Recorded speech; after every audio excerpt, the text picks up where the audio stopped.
Welcome to another episode of the Iyengar Yoga Podcast. We're very, very happy to have Kevin Gardiner here today, live from Budapest. So, a very warm welcome to you, Kevin. Thank you very, very much for taking the time to speak with us. You've been around for a long time, clearly one of the main figures in the Iyengar Yoga community. So, when did it all begin, Kevin? How did you find probably also Abhijata Iyengar, or how did you come to yoga? Well, as a young guy after high school, I went to college. I was thinking of going into. I was doing a lot of uh, theatrical work in high school, and I was very much interested in that aspect of my desires to be an actor. But I also was thinking of it religiously and possibly being a priest, which changed as I got a little bit through the end of my college time. And I went, I went to the American Academy of Dramatic Arts. And before I started, as I was injured there, there was I was introduced to a Polish theater director in New Jersey across the street. He wrote a book called Torso for Theater, and he was relating. I'm getting a letter. He was relating the subject of yoga to the performance arts, and not as being able to be a character in it, but to be able to dig into the very soul of one's own presence. And he was teaching his actors yoga, and that really put me into a very, very homogeneous consciousness. So this theater director was using yoga. Yes. You were part of this company, this Yeah. group, right? What year was that? That was in probably late 60s. Okay. And so I started when I left the academy, and I started to do some work in the theater. And I also started to do a little of my own physical practice. And I started exploring some yoga and so on. And after a few years, I actually went to California, and I was also looking for theatrical work, studying with the Shakespeare Company there. The new Shakespeare Company was we been for like 7 years and toured all over the country. But I, bumped into a woman who was teaching Iyengar yoga, and so we connected, and I started studying with her, and that was my beginning, my going into Iyengar yoga, and it also applied to my theatrical career. It inspired and set my soul uh, into a very different aspect. It wasn't just commercial. And Iyengar Yoga has this very specific method. So, what was it about Iyengar Yoga that really hooked you from the beginning? Well, from the beginning, it was the discipline of alignment, and that was any number of things which brought me back onto to the track of concentration, and it was in a certain sense it took away the kind of vagueness of the asana practice. It was very specific, very clear, and the progress was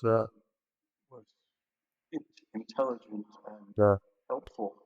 Yeah. And So, when did you then? it opened the chest. It opened the presence of these ideas of presence of various cultures. Yeah. So, when did you meet Iyengar then for the first time? Or when did you travel to Pune? I the first time I moved back to New York, and I also met my teacher there in New York, Mary Dunn, and she was really the best for me. And we spent many years together, and she was just an extraordinary teacher, lovely person. She's passed. I still have a heart. So. But the first time I met Iyengar was in Boston. She came to Boston. I taught at Harvard for a couple of years, I can't remember exactly. And that was really the beginning of a sense of international community, and really, to be in his presence, to all of a sudden get his extraordinary energy, and the way he taught, and how he touched and how he moved people was was an inspiration. So I knew then, yet, okay, this is my life. This is where I'm going. And every time he spoke, so clearly. He spoke with very heavy Indian accent, but I think I could understand pretty much everything. And so then I was teaching at the institute, and I decided I was going to go to India. So in probably 85, 84, 85 was my first. First Was time. was was actually the the Iyengar Institute, Mary Dunn, sponsored a U.S. Convention in India, at Pune, and that was my first trip to India. Yeah. And Iyengar was obviously teaching back then, but also I think Geeta and Prashant were around, right? And so that was my first time, and he was teaching. Geeta was there, Prashant was there, of course. But there wasn't any teacher training in that days, right? Not as such. Not as such. I mean, I was certified in New York, but it was just because I was every week, 2 or 3 classes a week with Mary John, and then then there was an assessment, and then we approached the assessment from that point of view. All those regulations and all those have changed quite. Yeah. But just as valid, bro. It's an extraordinary experience. Yes, it was a lovely gathering of people that I have known in my earlier practice, but I also meet new people from Chicago and California and New Mexico and Texas, and it was a lovely group, and it was the first time really that the Iyengar community nationwide actually got to interact with each other, and it was a very, very strong, unforgettable experience. I still have pictures on my wall, and but then, as I said, that was after after Guruji came to the U.S. and it was at Harvard. And since then, I have been going back. I've probably been back 10 to 12 times. And there was a period of time where I went back for 4 months. And it was the most extraordinary. I can't even explain it. It just it made it so much a part of my soul and my life. And not just being in India and that culture, but the nature, the absorption of Guruji's teaching. And at that time, Geeta was teaching. As Guruji was, approaching. He was in his mid 70s, early 80s, and so on. But all that time in the early 90s and so on, it was an extraordinary. It was extraordinary to be there and interact and learn. It was, it wasn't just also about the details of the subject, but it was about its its feasibility, its ability to in to invent and improvise, along with the concepts of precision and alignment. There were so many ways, and it was all shown in also the therapeutic work, how he changed or how he used all of the asanas, but also props, the development of props to stabilize and to mobilize for so many people that So did were you there on a assist daily in the therapy basis. class? Did you Hmm? assist? Yeah, yeah. I mean, even just watching, and then he would say, here, come here, do this, and of course I jump into that, and And it what was. stick with you? Is there anything from Iyengar, like a correction that really stuck with you until today? I was trying to think of certain. I can only remember his touch when he put his hand into move this, or take these, and the way he touched it, I can still feel it today. There was there were qualities of corrections that he made, instantaneous, even before you knew what he saw. He would be correcting you and send you in a whole different direction. It was extraordinary, and I can't at the moment. I can't remember any real specific corrections, other than one time he did he did move he moved my front outer thigh buttock in with just a touch, and it made just so perfect sense, that it's a correction like that, but it was quick. But then there were other dynamic explanations of footwork and hip work, and do you see that you're not lifting, or the quality of extension, and so on. And when I was there were also 150, 200 people in the room, so So certain other than energy. other than my long term there, I was there either for 2 months or 4 months. It was it was part of the routine, and not even a routine. It was a certain sense of purposefulness and development that I could feel on a daily basis. And what you learned in the hall from Iyengar or even from Geeta, um, could you take it with you to the US, into your life, implement it? Yeah, I mean, it was something.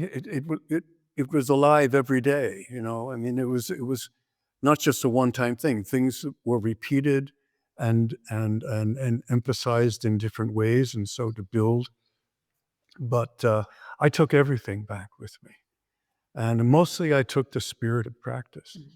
Not just about the details of the asanas, but the relishing of the practice, and those moments of what he would say, come to a moment of relishing the quietness of the mind, and then still being in the pose. The notion of effortless effort was one of the major aspects of cultivation that I took back from all of my trips in India. And Gita's teaching was also extraordinary. There was a time later on in the 90s where Geeta was teaching, and Iyengar was over onto the side doing his practice and talking and helping some of the students. And then there would be, he would all of a sudden hear Geeta saying something, and then he would say, no, do it this way and this way and this way. So he would be on one side of the room, she would be on the other side of the room.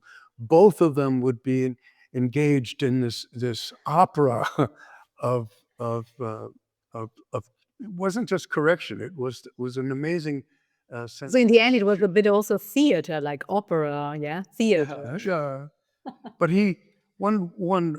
one thing that continuously attracted me to Guruji was, yes, his discipline, yes, his extraordinary intelligence, yes, but the fact that he addressed the subject as an art.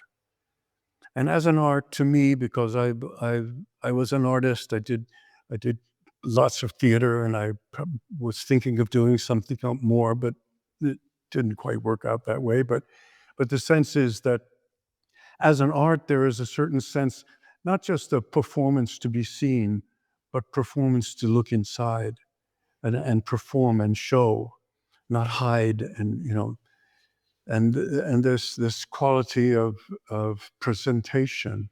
So being in the room with him and hearing it coming from that sense of the art form of teaching, the truth is there, and it's from the soul, and to experience it, I experienced it in my body, not just in my mind and in my. Do you understand what I'm saying? Yeah. So there was a certain sense of completion and energy that fulfills my practice and still fulfills my understanding of practice and what I teach, Yeah. how I teach. Yeah, I mean, you have also been involved with teacher training, mentorship for many decades, let's say.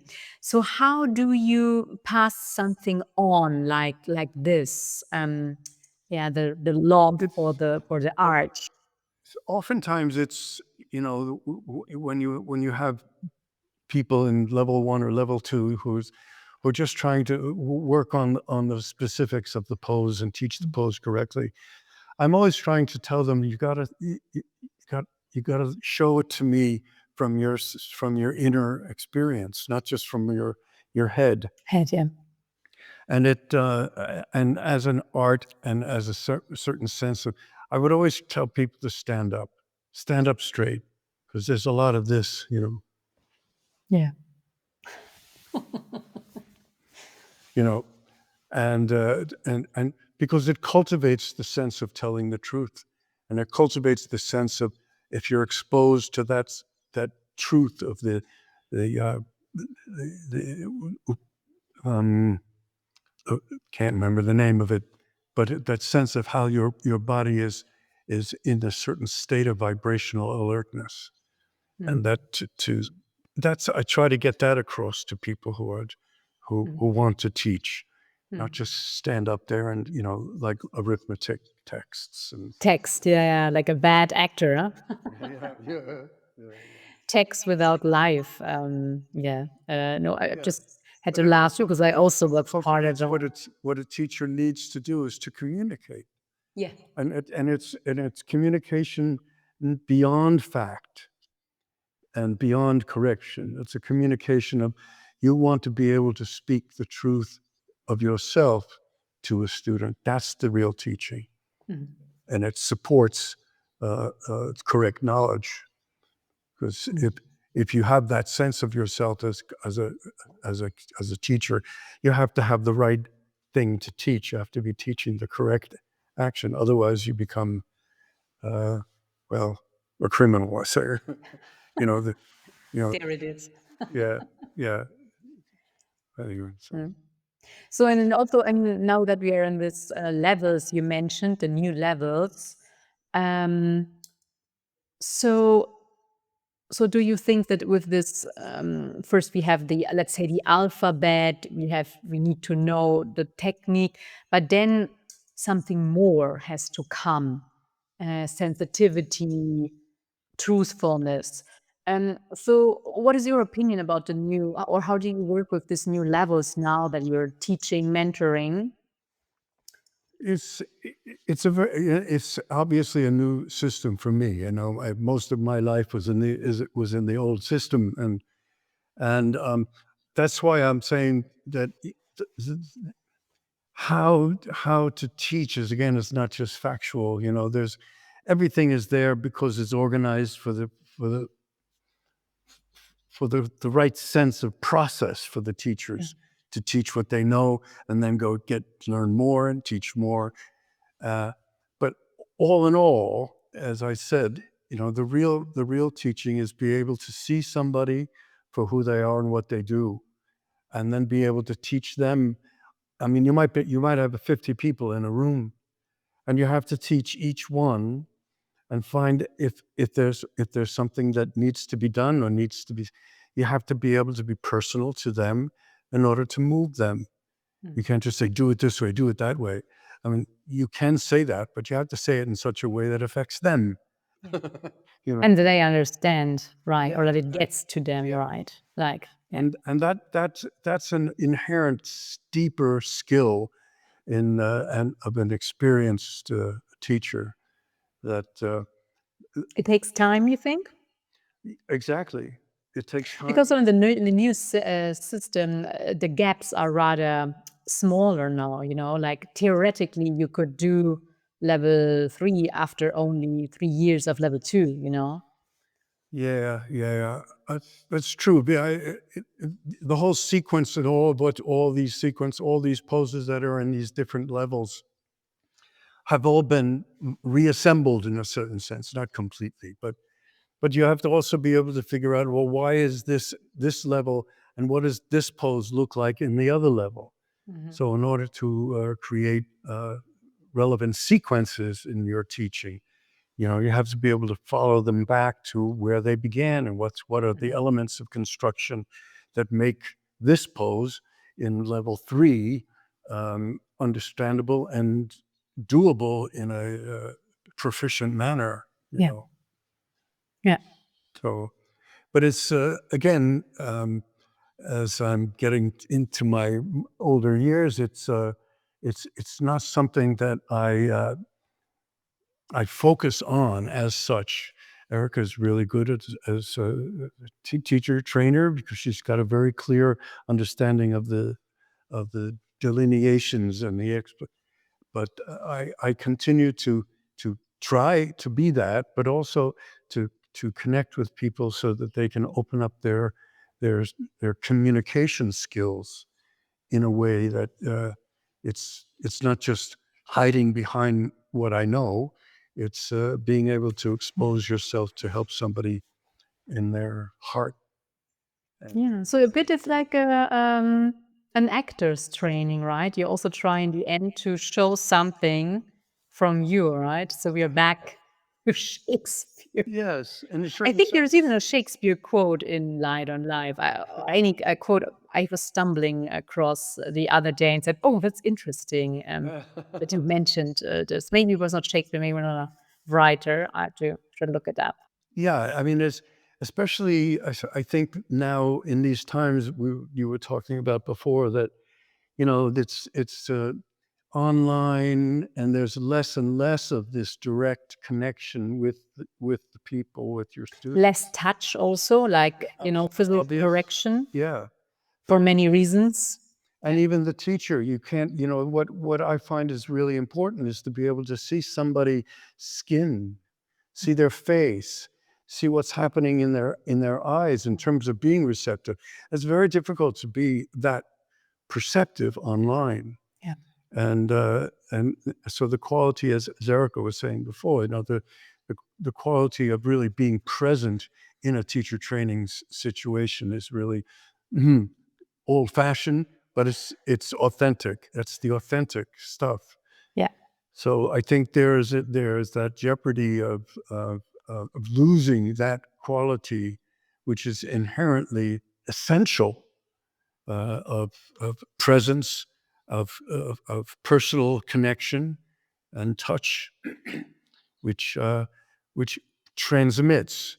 Not yes, and there has to be an intellectual communication, has to be facts and so on about the alignment and so on, but the ability to recognize slight bits of needed alignment or misalignment in everybody's, whether it's the back heel or the front knee or the inside of the chest, all of these things. As we become more alert and more subtle, we can define them differently. But the same aspect is, can you touch the subtle aspects of the embodiment? And Yeah, because you mentioned your later years, like older years, were you able to witness Iyengar practicing in his 90s? I mean, must be around like 2010, 11, things like that. Were you there? was it when he was practicing? Yeah, when he was like already in his 90s, Oh yeah, amazing prop ups. Yes, there was last couple of times in the late 1990s and early 2000. I think 2003 and 2000 something. One of those late. It was one of our last times we saw him, and it was just the same. I mean, he was over there on the side. He was still doing his practice daily. It was still, you know, creating. I'm going to say create upheavals, but it's creating a dynamic in the room, with saying, look here, look at this. This one is this. Yeah. But also that Abhijata was there at his side for those, for those early 20 years, and that was extraordinary the way he would actually show her and teach her and have her help him in his poses, and that's where she is today. I mean, she's a wonderful teacher, and she's learned a lot and got a lot to offer, and she's now the head of the institute. But there are others there also, the younger generation that are. I mean, Geeta has passed, and her sister's Sunita, and is also doing some teaching, and you can hear the old voice, you hear voice. Certainly through Sunita, definitely. Yeah, Yeah. extraordinary. Yeah. So, is there something, an asana or a group of asanas that you practice nowadays, maybe more than before? Um, Yes, I'm doing more, and I've since COVID, I have been dealing with an arthritic condition that has really destabilized my practice. So I'm doing a lot of therapeutic practice, a lot of hip work, a lot of twistings, and not a lot of standing pose. My spine just doesn't hold on to the standing poses as it used to, and that's unfortunately it's frustrating. But I can't push it anymore. But I'm learning, and I do a lot of rope work and all those older things that I remembered helping others too. I do, but mostly hips and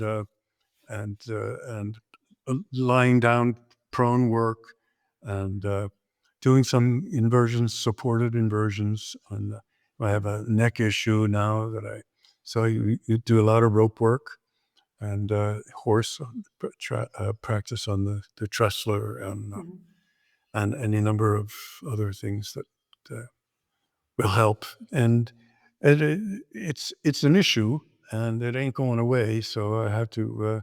It's a change in life, and I can't imagine where I'd be if I hadn't been doing 50 years of practice. yeah, yeah, So yeah. I'm grateful, and there's still more to do, and I'm very grateful, of course, for being when Erica and I hooked up, and she came to New York, and then she came back because she she wasn't so happy in New York. New York is not her favorite.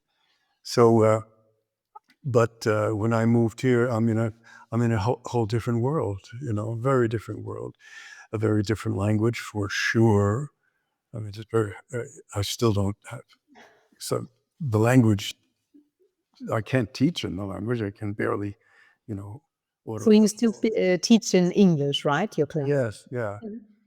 So there's a different flavor, a different energy in the students here, but it's also the timing of where we are in time, where we are in social time, and what's going on in the world, and it's a very different aspect than when I grew up, and Yeah. there was a different motivation in the souls of people here Yeah. now and in the U.S. But I think this, even before, was one of my last trips to India, and it was Patricia Walden and Lois Steinberg, and we're having a conversation with Guruji, and they said, Guruji, what's going to happen when you go? Oh. and they said he gave it a pause, but not too long a pause. He said, "Well, it's all going to go away," Really? something like that. But the fact is that he knew that not only that his emphasis, but the nature of the world at the time supported, and he would make all sorts of sequences and things to help people in different countries. This is a time of emotional stability. This is a time of immune deficiency, and he would come up with extraordinary things. These are all documented in his work, and his work. My God, light on life. Light on yoga, light on pranayama, light on the Yoga Sutras. Those are just 4 or 5. He wrote 16 books, and he never had an education. He was completely a genius. You could feel the influence of the divine in him. Yeah.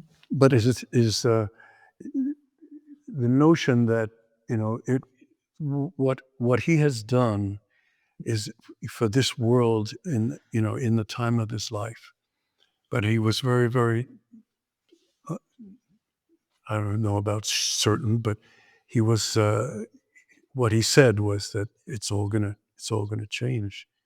So it's up to us as teachers to try to salvage the most valuable aspect of the teaching.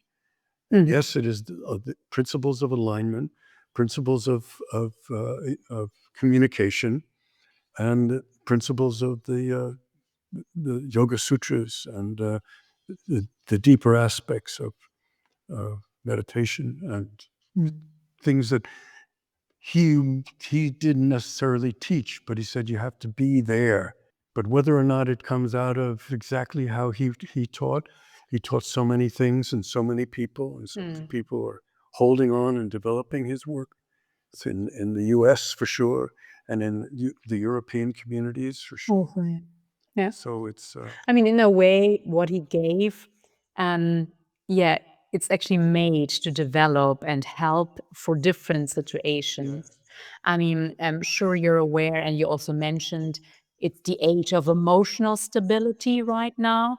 So, a lot of neuroscience scientists and science is now after yoga and researching on yoga and the nerves, the neuroscience. So a few new publications actually also came out. One from an Italian professor. Last weekend, a friend of Prashant from India was in Munich and hold a kind of little speech on neuroscience and yoga. So, what would you, to round it up, maybe be yeah, our dharma, our work to do, the new generations of Iyengar yoga teachers with all this access to this wonderful knowledge. Yeah, as long as we can continue to spread the basic truths of the because in the end, he was saying you have to improvise, you have to be able to shift, but the basic principles of his teaching and are basic abhyasa and vairagya, and the quality of tapas. I mean, that's what is really emphasized in his books. Those are the things that are tangible, which he left. The rest are the voices of his students and how they have evolved into maintaining the teachings in studios and communities throughout the world. Yeah. And I think that aspect will stay and grow if the basic aspects of abhyasa and vairagya and all of the actions of basic yoga are there, influenced by his extraordinary brilliance and stripe and art. It's enjoyable, The art is there to share. Yeah. And I mean, there's a certain obvious science in the practice, but if the practice is just scientific, it lacks in the presentation. And that's the present. That's what. Look at his first Light on Yoga. It was a presentation of the extraordinary capabilities of the asanas in his body, and that was, artistically brilliant. So I think it's all part of, being able to teach is to being able to stand up on the stage and tell the truth with your heart and your life. So it goes back and forth. Okay, good. Thank you so much. Great insight. And also exactly what this podcast is about. Make sure the basic principles are there and communicated and shared so we can develop from there. So thank you very, very much. Dear, thank you so much. And interview and all the best to you, and hopefully see you soon in Budapest or somewhere else. Yes. Hope to see you. And yeah, take care. Okay. All the best.